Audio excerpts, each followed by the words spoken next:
Les lumières de la piscine de ma sœur éclairaient la scène comme un plateau de tournage quand c'est arrivé. C'était un samedi soir quelconque, vous savez, le genre de soirée dont on ne se souviendrait jamais, même en essayant.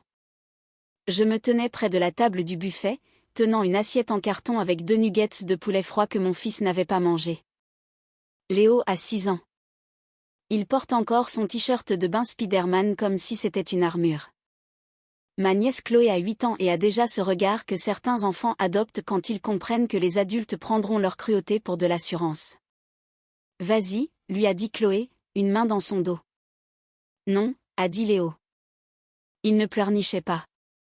Il était juste petit, prudent. Chloé a souri et l'a poussé. Les bras de Léo ont mouliné dans le vide. Ses pieds ont glissé sur le béton mouillé. Il a heurté l'eau avec un grand plouf et a coulé. Pendant une demi-seconde, mon cerveau a fait ce truc de comptage qu'il fait quand il essaie de ne pas paniquer. La pancarte de profondeur indiquait un M50. Mon fils ne sait pas nager sans ses brassards. Où sont les brassards? Chloé s'est penchée au bord de l'eau et a ri. Regarde, il se noie, a-t-elle dit comme si c'était une blague de cour de récré. J'ai lâché mon assiette. Mes mains sont devenues froides et inutiles pendant un instant. Puis mon corps a bougé sans demander la permission. J'ai couru tout habillé, mes talons glissants, et j'ai attrapé la perche accrochée à la clôture comme si je l'avais fait 100 fois.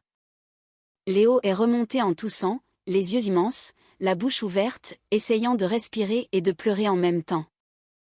Je l'ai crocheté sous le bras et l'ai traîné jusqu'aux marches. Il s'est agrippé à moi si fort que ses ongles ont laissé de petites lunes sur ma peau. Et Chloé, ma nièce, se tenait là, gloussant, faisant couler du jus de Mr Freeze sur les dalles comme si elle venait de regarder une vidéo amusante.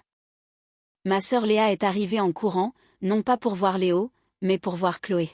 « Chloé, ma chérie, ça va ?» a-t-elle demandé. Je l'ai dévisagée. J'avais la bouche sèche. Chloé vient de pousser Léo dans la piscine, ai-je dit. Ma voix semblait trop calme, comme si je lisais une liste de courses. Léa a fait un geste de la main. C'est une fête au bord de la piscine, Caroline. Une fête au bord de la piscine, ai-je répété, parce que mon cerveau était bloqué sur la stupidité de cette phrase. Chloé a ricané. C'est un bébé. Je me suis accroupie, enroulant une serviette autour de Léo, essayant de lui faire reprendre une respiration normale. Léo a murmuré, « Maman, je ne voulais pas y aller. » Je sais, ai-je dit. J'ai gardé une voix légère parce qu'il scrutait mon visage comme si c'était le bulletin météo. Léa s'est penchée vers moi. Ne fais pas de scène. J'ai levé les yeux. Une scène, c'est mon fils qui se fait pousser dans un M50 d'eau. La mère d'une amie de Chloé, Sophie je crois, a émis un petit son, comme si elle voulait disparaître dans sa chaise longue. Les yeux de Léa ont lancé des éclairs. Caroline, arrête. Tu mets Chloé dans l'embarras. J'ai cligné des yeux une fois, puis j'ai dit, non, Chloé s'est mise dans l'embarras toute seule. La mâchoire de Léa s'est crispée, comme si elle venait de décider que j'étais le problème. Elle s'est tournée vers Chloé, lui a frotté l'épaule et a dit assez fort pour que tout le monde entende, il y a des gens qui sont juste trop sensibles. C'est à ce moment-là que j'ai réalisé quelque chose de simple et d'horrible. Ma sœur avait vu mon fils manquer de se noyer, et son premier réflexe avait été de protéger l'ego de sa fille. Je n'ai pas crié. Je n'ai rien jeté. J'ai soulevé Léo, avec sa serviette mouillée et tout le reste, et j'ai marché jusqu'à la voiture. Dans l'allée, mon téléphone a vibré. 20h53. Un texto de Léa. C'est ton dernier avertissement. Excuse-toi d'avoir humilié ma fille à sa propre fête où tu seras banni de tous les événements familiaux. Léo était sur la banquette arrière, enveloppé dans mon sweat à capuche, silencieux de cette manière trop calme qu'ont les enfants quand ils ont subi un choc. J'ai fixé l'écran jusqu'à ce que mes yeux me brûlent. Puis j'ai tapé 2 mots. Je comprends. Et cette nuit-là, après avoir endormi Léo avec une veilleuse près de son lit, et le son de sa toux encore dans mes oreilles, j'ai ouvert mon ordinateur portable.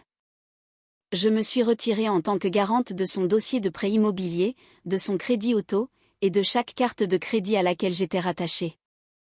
À 9h13 le lendemain matin, Léa a appelé en sanglotant, me disant juste, ils annulent tout. J'ai dit, elle avait emménagé dans Montétroit avec Chloé, et soudain, mon salon était devenu un garde-meuble pour les choix de vie de Léa. Un soir, en rentrant du travail, j'ai trouvé Chloé en train de dessiner sur mon mur avec un feutre. J'ai dit, Chloé, ma puce, on ne dessine pas sur les murs. Léa a répliqué sèchement, arrête de la fliquer. Elle est créative. Ma gorge me brûlait. J'ai ravalé ma colère. Deuxième incident, 2022. Léa voulait une nouvelle voiture. Elle avait ruiné son dossier de crédit avec des cartes de magasin et des paiements en retard, mais elle parlait comme si la banque était la grande méchante. J'ai juste besoin de ton nom sur le dossier, a-t-elle dit pendant un brunch, en remuant son café glacé comme si elle parlait d'une vinaigrette. Tu n'as même rien à faire. J'ai dit, Léa, ça s'appelle se porter garant. Elle a levé les yeux au ciel. Caroline, tu es tellement dramatique. J'ai dit non. Alors elle a utilisé Chloé. Chloé m'a regardé avec ses grands yeux et a dit, on a besoin d'une voiture sûre. Léa me regardait comme si elle avait posé un piège et attendait que je tombe dedans. J'ai cédé, et je n'en suis pas fière, mais j'étais conditionnée. Je me suis portée garante. Troisième incident, 2023. Le prêt immobilier. Léa voulait une maison à Versailles. Pas une petite maison pour commencer, mais la maison de ses rêves, avec des plans de travail en granit, une piscine, de l'espace pour recevoir. Elle avait déjà été refusée 2 fois. Elle m'a appelé en plein milieu d'une journée de travail, la voix enjouée et répétée. Bonne nouvelle, a-t-elle dit. On a trouvé un prêteur qui est d'accord si tu es sur le dossier. J'étais assise à mon bureau, fixant l'agenda que je venais de taper pour mon patron, comme si les dates pouvaient me protéger. Léa, ai-je dit, ce n'est pas juste une signature. C'est temporaire, a-t-elle dit. Je renégocierai le prêt dans 1 an. J'ai juste besoin que tu m'aides à mettre un pied dedans. Ma mère l'a immédiatement soutenue. La famille, c'est fait pour s'entraider, a dit maman. Ne sois pas égoïste. Mon père a fait comme d'habitude. Un silence, puis une seule phrase qui sonnait comme de la sagesse. Ta sœur a juste besoin d'une chance. J'ai dit oui parce que j'étais fatiguée et parce que je croyais encore que les efforts garantissaient la sécurité. J'ai signé. L'acte de vente a été signé le 6 octobre 2023. J'ai l'email avec l'objet « Félicitations pour votre acquisition », comme s'il me félicitait de m'être enchaîné au désordre de quelqu'un d'autre. Après ça, Léa s'est comportée comme si j'étais une employée, pas une sœur. Quand je demandais la preuve qu'elle payait à temps, elle me traitait de contrôle fric. Quand je lui ai demandé de me retirer du compte de la carte de crédit qu'elle avait insisté pour que nous ouvrions pour les dépenses de la maison, elle a dit « Arrête de te comporter comme une banquière ». Je pensais que c'était temporaire. Ça ne l'était pas. Et Léo a appris à se faire tout petit. Il l'a appris comme les enfants apprennent la météo. Quand nous allions chez Léa, il restait collé à ma jambe. Il demandait la permission avant de parler. Chloé, pendant ce temps, devenait de plus en plus bruyante. À Noël 2024, Chloé a renversé un verre entier de soda sur les genoux de Léo et Harry. Léo est resté figé, trempé et tout rouge. Léa a haussé les épaules. Des gamineries. Je l'ai nettoyé, sans rien dire, parce que ma mère était là et elle m'a lancé ce regard. Ne gâche pas tout. C'est le langage familial. Gâcher tout signifie ne pas pointer du doigt le mal qui est fait. Alors, quand Chloé a poussé Léo dans la piscine et Harry, ce n'était pas un incident isolé. C'était la goutte d'eau qui faisait déborder le vase, la ligne que mon corps refusait de franchir. Après la fête à la piscine, je n'ai rien posté. Je n'ai pas appelé ma mère pour expliquer. Je n'ai pas écrit un long message dans le groupe de discussion familiale sur WhatsApp pour supplier les gens de s'en soucier. J'ai séché les cheveux de Léo, je lui ai mis son pyjama, et je me suis assise par terre dans sa chambre pendant qu'il s'endormait, parce qu'il sursautait sans cesse comme si son cerveau ne faisait plus confiance à l'eau. À 20h53, Léa a envoyé l'ultimatum. À 20h54, j'ai répondu « Je comprends ». Non pas parce que j'étais d'accord, mais parce que j'en avais fini de négocier la réalité avec des gens qui profitaient du fait que je prétendais que tout allait bien. J'ai ouvert mon application de notes et j'ai commencé une chronologie. 18h41, Chloé pousse Léo dans la piscine. 18h42, Léo coule. Pas de brassard. 18h44, Léa me dit de ne pas faire de scène. 20h53, Léa exige des excuses ou le bannissement. Puis j'ai fait quelque chose que je n'avais jamais fait avec ma famille. J'ai commencé à rassembler des preuves. J'ai retrouvé la courte vidéo que j'avais prise plus tôt dans la journée. Ironiquement, je filmais Léo souriant avec un cupcake. En arrière-plan, on entend Chloé dire « Vas-y ». Puis le « plouf » et son rire. L'angle n'était pas parfait, mais le son suffisait. J'ai fait une capture d'écran du texto. Puis j'ai ouvert mes emails et j'ai cherché « prêt immobilier »,« crédit auto »,« clôture de compte ». Ils étaient tous là. Tous les fils que j'avais eu trop peur de regarder directement. Mon nom, mon crédit, ma responsabilité. Léa présentait toujours ça comme de l'aide. Comme si je faisais quelque chose de noble. Mais ce n'était pas de l'aide. C'était un levier de pression. La première vague est arrivée rapidement. La pression en privé. À 21h07, maman a appelé. J'ai laissé sonner. Elle a laissé un message, la voix tendue et offensée. Caroline, ta sœur est très contrariée. Tu dois t'excuser. Ne punis pas toute la famille pour un malentendu entre enfants. Un malentendu. Mon fils coulant dans une piscine était un malentendu. À 21h22, papa a texté, appelle ta mère. À 21h35, Léa a de nouveau texté, tu fais vraiment tout ça pour rien? Pour rien? J'ai fixé ce mot jusqu'à ce que je ressente un calme qui m'a effrayé. À 22h11, j'ai reçu un autre texto, cette fois de ma tante. Ta mère est en larmes. Ils utilisaient toujours les larmes de maman comme une facture à payer. Paie-la, Caroline. Paie-la avec ton silence. Je n'ai pas répondu. La deuxième vague était le préjudice concret. Parce que Léa ne peut pas se contenter d'être en colère. Elle doit rendre les conséquences bruyantes. À 7h30 le lendemain matin, mon téléphone a sonné avec une notification par email d'une application de surveillance de crédit que j'utilisais à peine.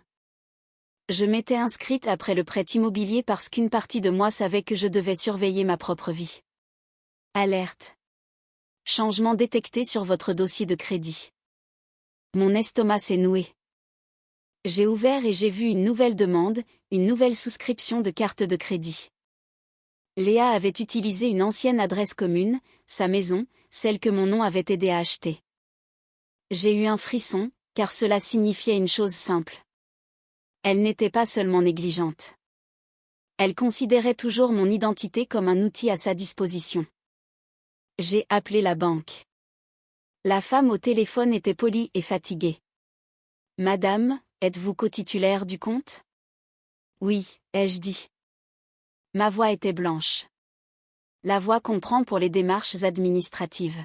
« Alors vous pouvez clôturer le compte. » « Faites-le, ai-je dit. » Elle a hésité. « Vous comprenez ? Cela annulera la carte pour tous les utilisateurs. » « Je comprends, ai-je répété, et cette fois, je le pensais comme le bruit d'une porte qui se verrouille. Ensuite, j'ai appelé l'organisme de crédit auto. L'homme a expliqué ce que je savais déjà mais ne voulait pas affronter. Le retrait d'un garant nécessite que l'emprunteur principal renégocie le prêt ou soit éligible seul. D'accord, ai-je dit. Je veux qu'il soit noté au dossier que je demande à être libéré de mes obligations et que je n'autoriserai aucun changement sans notification écrite de votre part. Il tapait. Je pouvais l'entendre. Vous pouvez également supprimer les prélèvements automatiques s'ils proviennent de votre compte, a-t-il ajouté. C'est le cas, ai-je dit.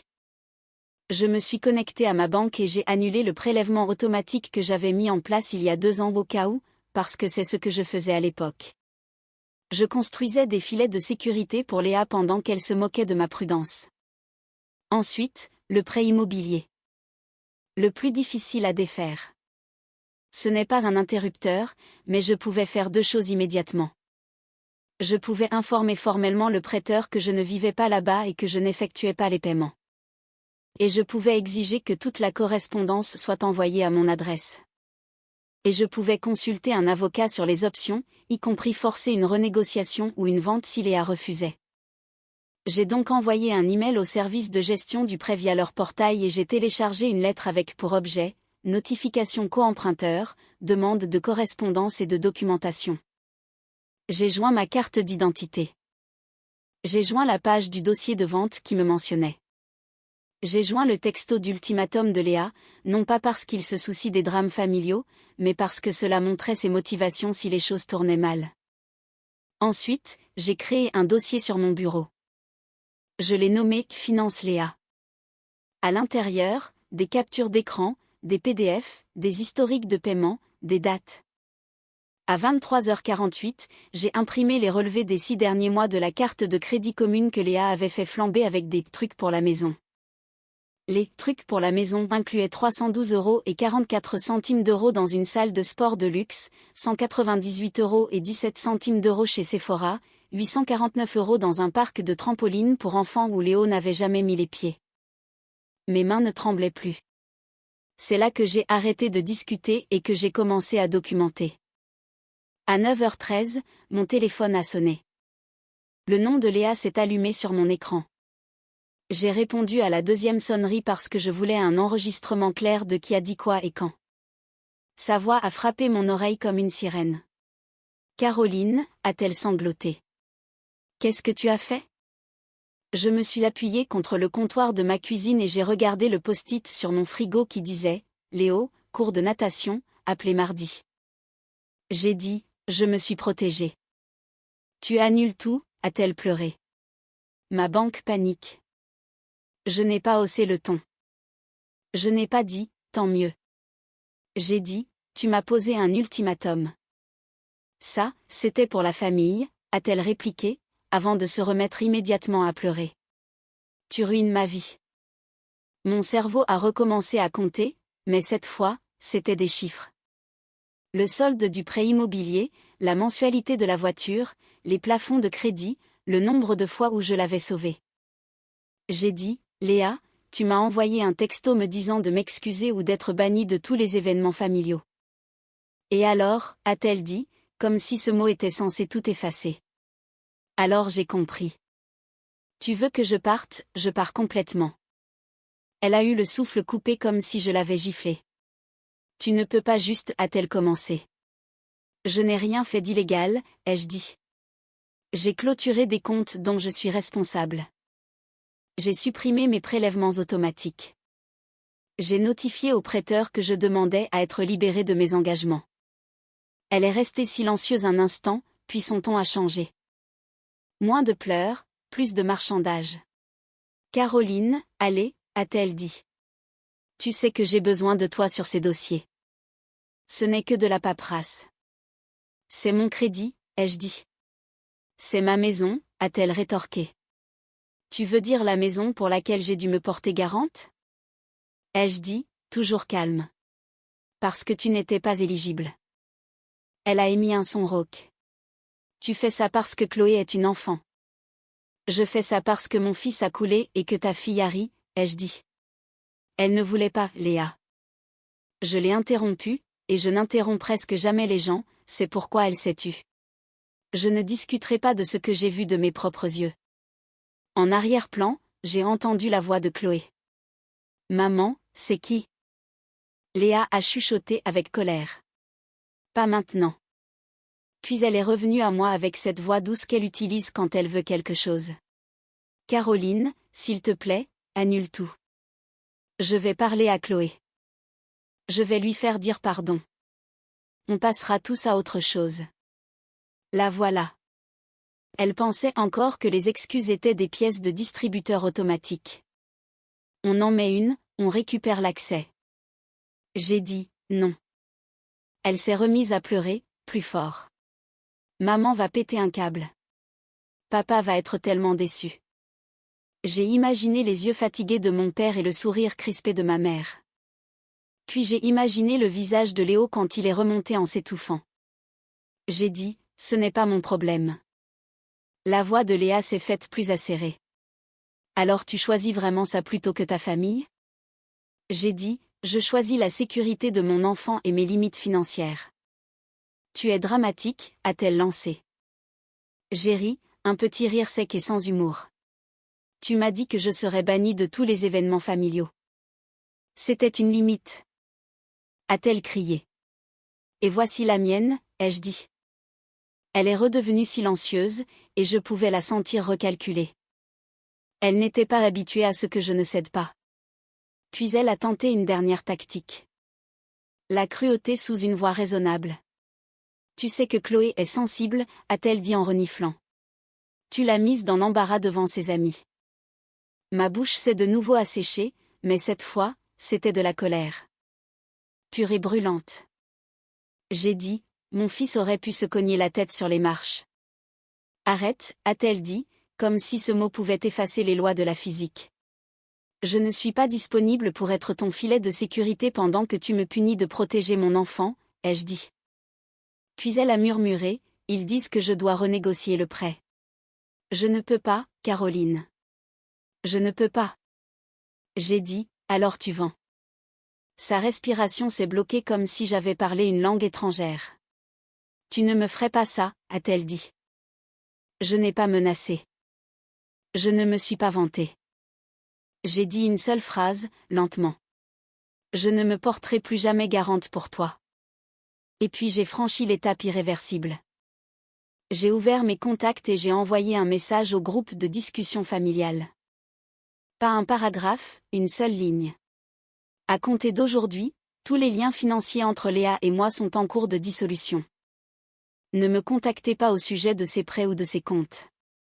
En 60 secondes, mon téléphone s'est illuminé. Maman, Caroline, appelle-moi maintenant. Papa, c'est inutile. Tante, tu déchires la famille. Léa, tu es diabolique. Je n'ai pas répondu. J'ai emmené Léo s'inscrire au cours de natation cet après-midi-là et j'ai payé la compte avec ma propre carte, à mon propre nom, sans que mon estomac se torde. Voilà à quoi ressemble la paix quand on ne l'a jamais connue. La première semaine, Léo a commencé à poser des questions au coucher. Pas de grandes questions dramatiques, juste des petites qui montraient ce qu'il portait. On va retourner chez Léa, a-t-il demandé, les yeux fixés sur sa couverture. J'ai repoussé ses cheveux de son front. Pas avant un bon moment. Il a hoché la tête trop vite, comme si le soulagement ne voulait pas être vu. Les cours de natation ont commencé le 22 juillet. La piscine intérieure sentait le chlore et l'espoir. Le premier jour, Léo s'est accroché au mur, les jointures blanches. Le moniteur, Monsieur Dubois, s'est accroupi et a dit, « On va à ton rythme, champion. » Léo m'a regardé comme s'il ne croyait pas que les adultes pouvaient être sincères. « À ton rythme, ai-je répété, et il a enfin expiré. 2 semaines plus tard, il a lâché le mur pendant 3 secondes. Il est remonté à la surface, rayonnant comme s'il avait gagné une médaille. « Maman » a-t-il crié. Et j'ai ri. Un vrai rire, parce que c'est à ça qu'un enfant devrait penser dans l'eau, pas à sa survie. Léa n'a pas disparu. Elle a juste changé de tactique. D'abord, elle a utilisé Chloé comme messagère. Une semaine après le message groupé, j'ai reçu un texto d'un numéro inconnu. Une photo d'un mot manuscrit d'une écriture d'enfant. Désolé si Léo a eu peur.